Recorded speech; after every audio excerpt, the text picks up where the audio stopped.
A quantos processos o senhor responde hoje na esfera eleitoral, criminal também, eventualmente, por conta da sua atuação legislativa? Olha, eu confesso que eu não sei o número total, que eu estou envolvido em processos, mais de 30, mas que são de âmbitos criminais e eleitorais, eu não sei.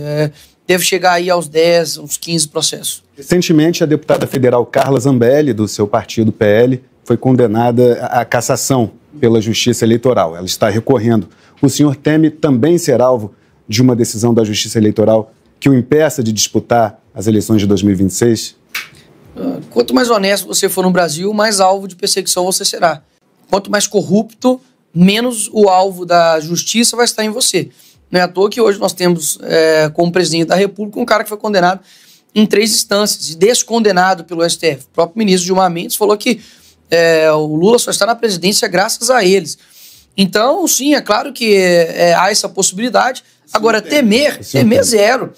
Eu só temo a Deus, não tenho que temer nenhum homem aqui, tanto no sentido de processo, quanto no sentido de perder o cargo. É claro que eu não busco isso. Afinal de contas, seria antinatural eu perder um mandato que eu batalhei para ter e as pessoas votaram em mim. Agora, eu não sou inocente, que dentro de uma guerra você sofre, você pode ter a possibilidade de sofrer ali danos no seu corpo, danos em quem está à sua volta, de você perder muitas coisas. É o preço que você paga por não ser um deles, né? Qual é o processo que o senhor acredita que tem maior potencial de lhe trazer consequências jurídicas por conta da sua atuação? Então, não sei, Capelli. O processo que tornou o Bolsonaro inelegível foi uma reunião com embaixadores. Quem imaginaria que eles usariam isso para poder deixar o Bolsonaro inelegível? Porque muita gente acha que o Bolsonaro está inelegível por conta de tentativa de golpe, por conta de, enfim, de algumas outras questões. Não é nada disso, é uma reunião de embaixador. Colocou-se como se ele tivesse com abuso de poder. Abuso de poder?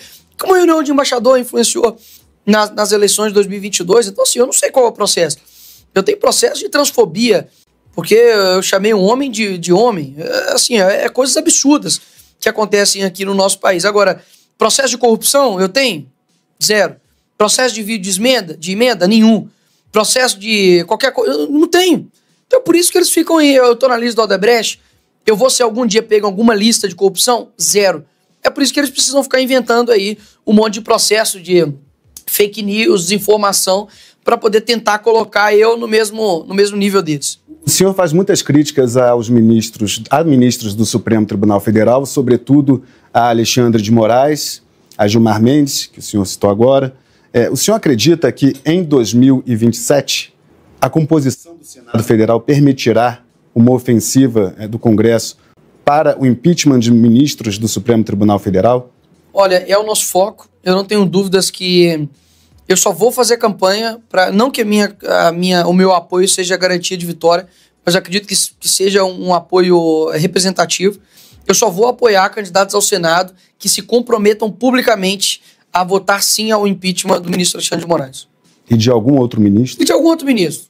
O Barroso, por exemplo. Para mim ali, a penca que foi toda direcionada e colocada ali pela esquerda, algumas exceções. Eu vejo que o ministro Zanin, por exemplo, é um cara técnico, é um cara que tem se demonstrado uma pessoa que não tem o mesmo perfil autoritário do que, por exemplo, o ministro Alexandre de Moraes.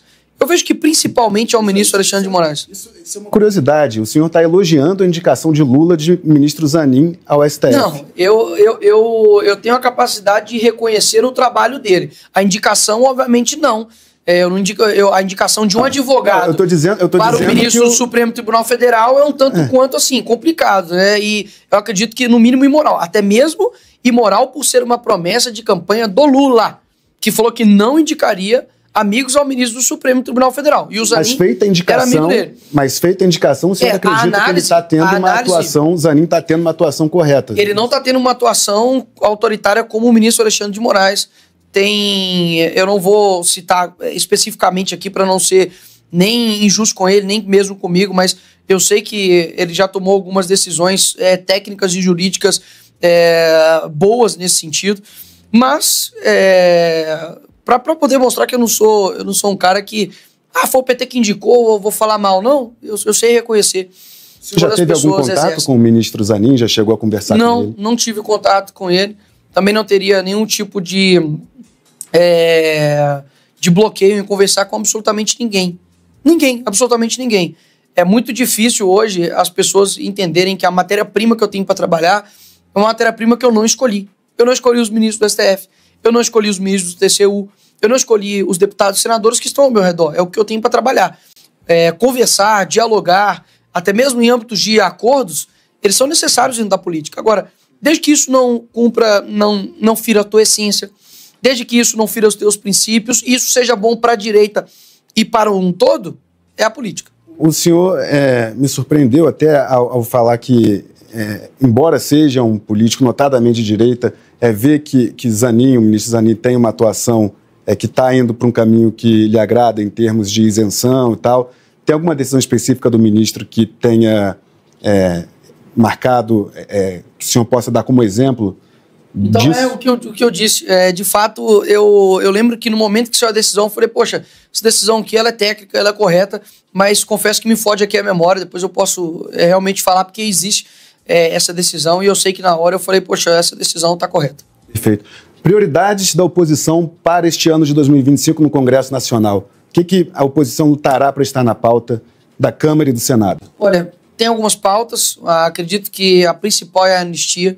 A gente precisa pacificar esse país. A esquerda cansou de cometer a baderna que as pessoas fizeram aqui no dia 8 de janeiro e não tomaram as mesmas penas na proporção que eles estão tomando. Hoje, nenhum corrupto do Lava Jato não está nem preso. Sérgio Cabral está em cima de uma piscina, do teto da cobertura dele, falando sobre, enfim, sobre política. Foi condenado a 400 anos, enquanto tem pessoas que não têm uma linha na ficha criminal de antecedentes criminais, estão condenados a 17 anos. Então há uma desproporcionalidade, há uma perseguição com essas pessoas, e a anistia ela tem que ser ampla e restrita e geral para que a gente consiga dar continuidade ao nosso país.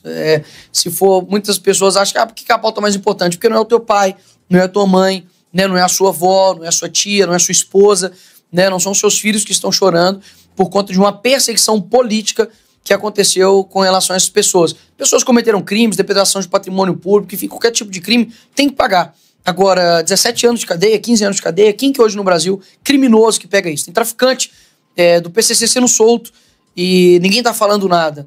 Então, quais são as prioridades do nosso país? Ter essa perseguição e ficar alimentando esse atrito entre direita e esquerda? Ou, de fato, a gente buscar uma pacificação para poder, enfim, ver as pautas importantes para o nosso país, né? Infraestrutura, saúde, segurança pública, que tá um caos, né? O nosso ministro da Justiça é quem? Lewandowski. Né? Ninguém sabe quem é, ninguém sabe a atuação dele. O último ministro da Justiça era o Flávio Dino, que entrou na Maré, no local que, por isso nenhuma no Rio de Janeiro entra, a não ser fortemente amado, deveria ser o cara número 1 odiado pelo crime organizado, e foi lá, saiu arrumando a calça, tranquilo, sem nenhum problema. É o único ministro na face da terra da justiça que consegue entrar no local onde a milícia e o Comando Vermelho tem total controle. Então, a perspectiva da segurança pública no nosso país, ela é terrível, é um caos. O Rio de Janeiro, se não tiver uma intervenção, um plano para o Rio de Janeiro, para mim, já se tornou um narco-estado. Você duvida disso? Está falando isso e o governo lá é do PL, é do governador Cláudio Castro, filiado ao partido. O governador Cláudio Castro, que inclusive recentemente agora, né, fez praticamente com um apelo para o governo federal a respeito do que está acontecendo lá, né? E se você pega todo o histórico, né, do Rio de Janeiro, de quem esteve sempre ali à frente, foram pessoas ligadas à esquerda. A prefeitura, por exemplo, mesmo do Rio de Janeiro é uma delas, né, que está com o Eduardo Paes. Agora, que precisa ter uma intervenção ali no Rio de Janeiro é para ontem. Poxa, o irmão de uma deputada morreu fuzilado, confundido com um miliciano. Uma mulher em cima, tomando sol, em cima da sua cobertura, tomou um tiro de bala perdida. Uma pessoa da Marinha tomou um tiro dentro do hospital. Então, assim, tá um nível de um caos gigantesco, e para mim a prova cabal disso tudo é que eu não tenho dúvidas que o PCC está extremamente envolvido dentro da política do Rio de Janeiro e no nível nacional. Isso daí já saiu diversas matérias a respeito disso, da interferência deles no nível de dinheiro, no nível de pressão, de articulação, de formação de advogados, de formação de um monte de gente. Visto aí que o cara, poxa, foi fuzilado lá em São Paulo, quando desceu Pode ser feito em termos de política pública, seja na esfera do Poder Executivo ou do Poder Legislativo, para enfrentar essas organizações criminosas a nível de PCC? Algo que está acontecendo nos Estados Unidos, que é colocar os cartéis mexicanos como terroristas, né? É algo que eu acredito que vai chegar aqui até o Brasil. Não tenho dúvida. Se eu não me engano, veio até através do senador Sérgio Moro de colocar essas facções criminosas como terrorismo. E aí, quando você tem essa classificação, o rigor é muito maior. Então, você consegue tomar atitudes que, quando não está nessa categoria, você não consegue tomar. Agora, mais uma vez, a segurança pública do Brasil precisa ser revista. O exemplo de São Paulo, eu acho que é um laboratório muito interessante para a gente analisar. O governador Tarcísio, os números de homicídios caíram depois da administração do secretário de Segurança, Guilherme Derrite. Contudo, há casos emblemáticos também de violência policial, como o caso em que um policial militar jogou uma pessoa de cima da ponte. Qual a avaliação que o senhor faz de Tarcísio de Freitas na segurança pública com Guilherme Derrite? Olha, Derrite é um secretário de segurança excepcional. Parabéns ao governador Tarcísio pela escolha. Não tenho dúvidas que São Paulo ganhou e muito com a sua atuação, até mesmo porque quem está insatisfeito é só o crime organizado com a atuação dele. Sim, os homicídios reduziram e os homicídios, digamos assim, com relação à letalidade policial aumentou. É óbvio, quando você está numa guerra assimétrica contra criminosos, você vai ter danos, você vai ter efeitos colaterais. E que seja sempre de criminosos e nunca de inocentes. Se tiver que trazer paz e morreu 700, tem que morrer 70 mil, que morra 70 mil criminosos. Mas que seja para poder estabelecer a paz dentro do Estado, para você não ter sua filha estuprada, para poder não ter o seu filho com um tiro de bala perdida indo para a escola, para você não ter uma pessoa botando um cano de uma arma na sua cabeça para poder roubar o teu carro, vale muito a pena, óbvio. E é isso que todo mundo almeja, mas muitos não têm coragem de falar, porque fica naquela, policial tem que ser, tem que ser amigo da população, etc e tal. Opa, peraí.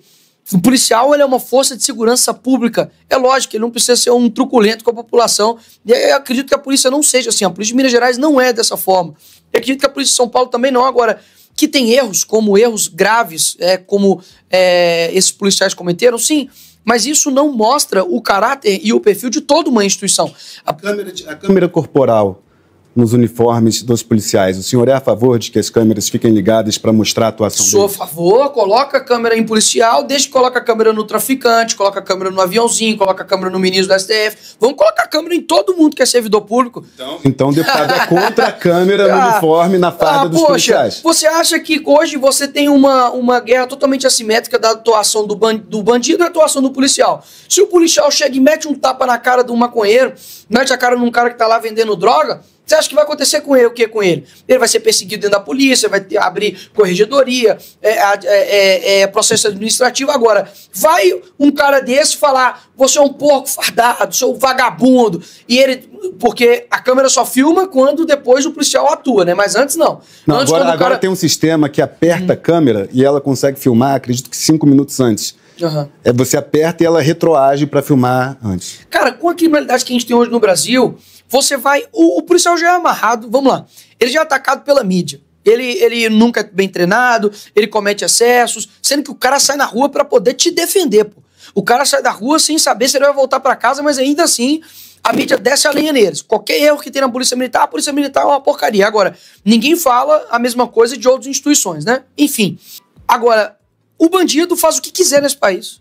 Mata quem quiser, dá tiro em quem quiser, rouba, furta, faz o que quiser, e ele sabe que ele tem paz aqui nesse país, porque ele chega e fica praticamente numa colônia de férias dentro do presídio, ele vai ter ali um auxílio, vai ter ali uma vida boa, não vai ter toda a defensoria pública, os advogadozinhos que são formados em universidades esquerdistas para poder ir lá defender, falar, o senhor foi bem tratado, audiência de custódia, o senhor foi algemado muito forte, o senhor foi lido os seus direitos. Então, assim, tem todo esse romantismo com vagabundo aqui no Brasil. Aí você vai botar uma câmera no policial, para caso ele ter que tomar uma medida ali contra um cara que está gerando perigo, problema para toda uma comunidade. Aí você vai ter que tratar esse cara com uma, digamos assim, com um pudor que ele não merece? Então, Nicolas, a posição do senhor diverge da posição do governador Tarcísio e do próprio secretário Derrite, que reconheceram, após incidentes, a importância...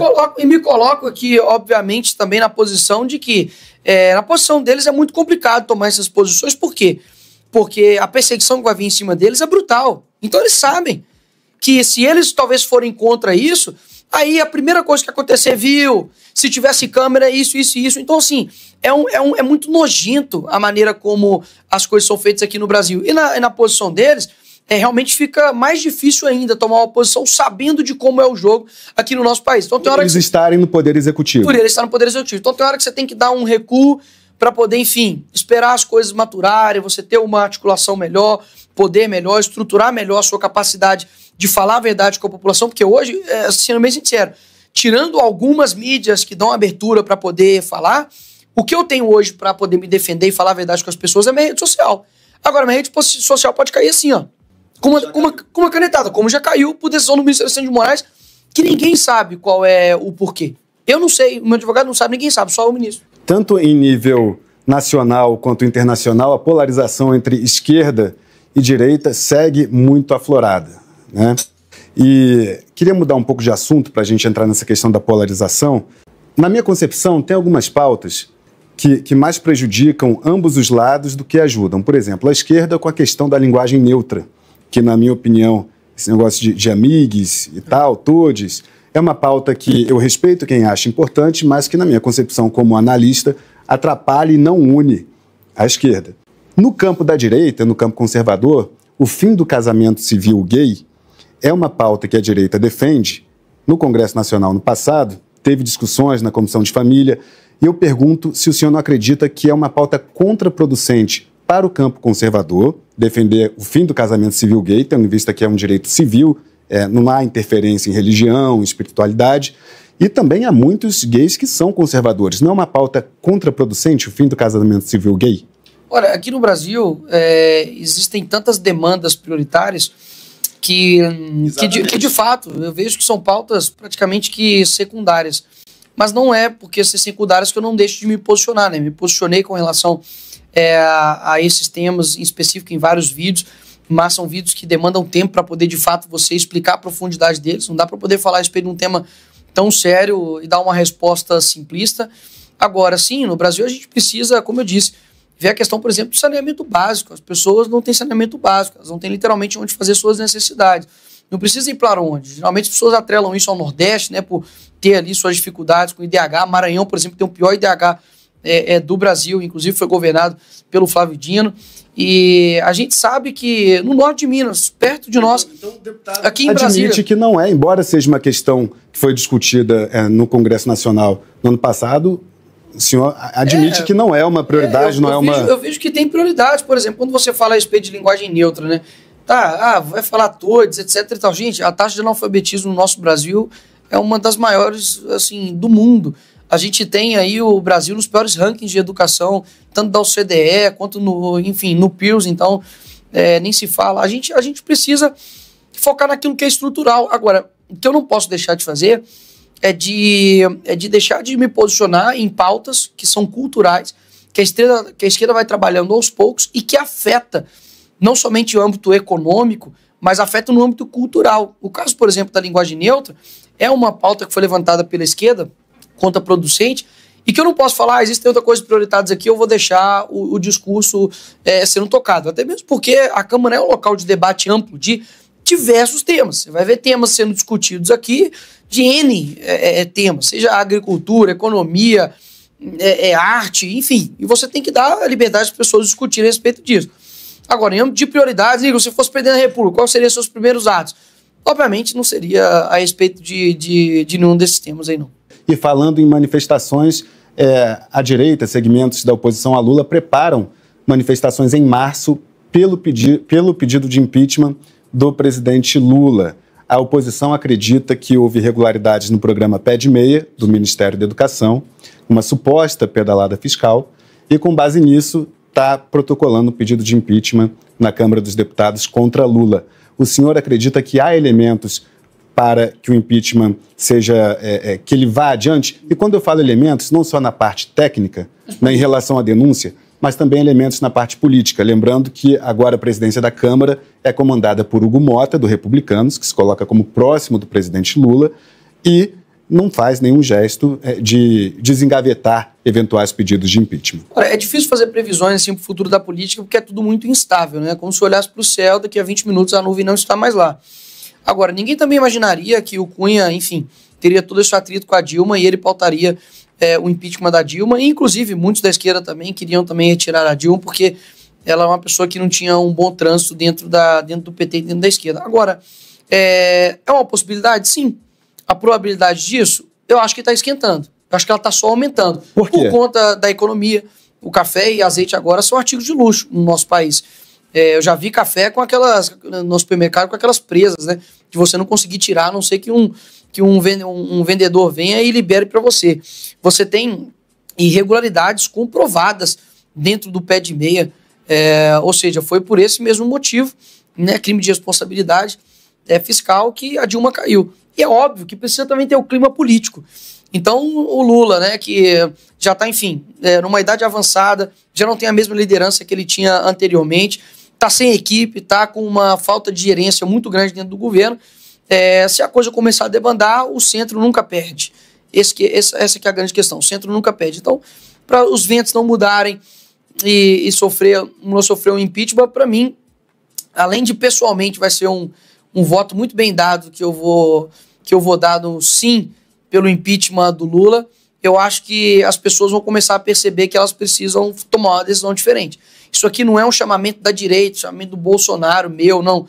As pessoas precisam ir para a rua pelo mesmo sentimento que teve quando saíram, que não era só pelos 20 centavos. Se naquela época foram 20 centavos aumentados e as pessoas foram para a rua, hoje em dia, quanto que não aumentou da passagem? Quanto que não aumentou da tua gasolina? Quanto que não aumentou do teu alimento? Quanto que não aumentou dos seus impostos? Quanto que não está, então, aumentado de tudo? Ou seja, ou as pessoas estão cegas, ou as pessoas estão acomodadas com o que está acontecendo. Mas eu acho que uma hora, quanto mais bater no bolso, mais o amor vai acabar. Contudo, deputado, tem a questão política que o senhor falou, é muito importante para que qualquer movimentação nesse sentido aconteça. Mais do que a parte técnica, até eu diria, do que o pé de meia são as condições políticas, né? E o senhor acredita que a economia vai dar o tom Sim. E atrapalhar o governo Lula nessa questão para que propicie um ambiente de tempestade aí para o governo Lula, na sua opinião. Em 2026, Lula sendo candidato à reeleição, o senhor vê o atual presidente como um candidato mais forte ou mais fraco do que em 2022? Olha, mais fraco em termos de discurso, de narrativa, de convencimento da população, mas mais forte no sentido da máquina pública na mão dele. Então, antes ele não estava com a máquina pública, né, na sua mão, então ele não tinha os ministérios, ele não tinha, enfim, os governadores, muitos que ele fez, ele não tinha as emendas, enfim. Hoje ele está com a máquina na mão, então ele é fortalecido por um lado, mas é desgastado pelo outro. E a seu ponto de vista, o desgaste supera a estrutura da máquina? Eu acredito que sim. À toa que as pesquisas têm mostrado aí, por exemplo, o crescimento do próprio Gustavo Lima, por exemplo, e outras pesquisas, né, com a do Instituto Paraná, que mostra o Bolsonaro já à frente e ganhando a eleição, caso seja hoje. Então, eu acho que muitos se arrependeram, tá, de fazer o L, muitos se arrependeram com as promessas fáceis e perceberam que não dá para poder votar somente com o coração e nem com o estômago. Tem que votar com a razão.